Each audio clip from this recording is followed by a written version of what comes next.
Hi friends, Dharmik వాళ్ళ స్కూల్లో అయితే నవరాత్రి సెలబ్రేషన్స్ అయితే చేశారండి. ఇలా గర్బా డ్యాన్స్ కూడా వేశారు. ఇంకా పిల్లలు కూడా చాలా ఎంజాయ్ చేశారనమాట. ఫుల్ వీడియో అయితే ఇప్పుడే అప్లోడ్ చేశాను. ఫుల్ వీడియో చూడాలనుకుంటే ఈ వీడియోకు పైన అయితే లింక్ అయితే ఇస్తున్నాను, చూసేయండి.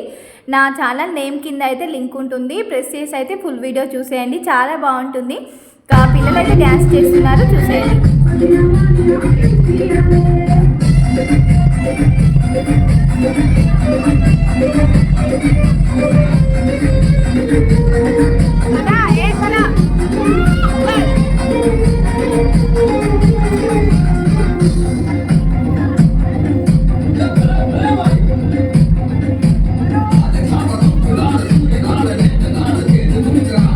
ఇంకా పేరెంట్స్కి అయితే కపుల్స్కి గేమ్స్ కూడా కండక్ట్ చేశారండి. ఫుల్ వీడియో చూస్తే మీకు అర్థమవుతుంది. చాలా ఎంజాయ్ చేసాము మేము కూడా, మాకు కూడా కాంపిటీషన్స్ పెట్టాము. ఫుల్ వీడియో అయితే తప్పకుండా చూడండి, చాలా బాగుంటుంది. Thank you, bye.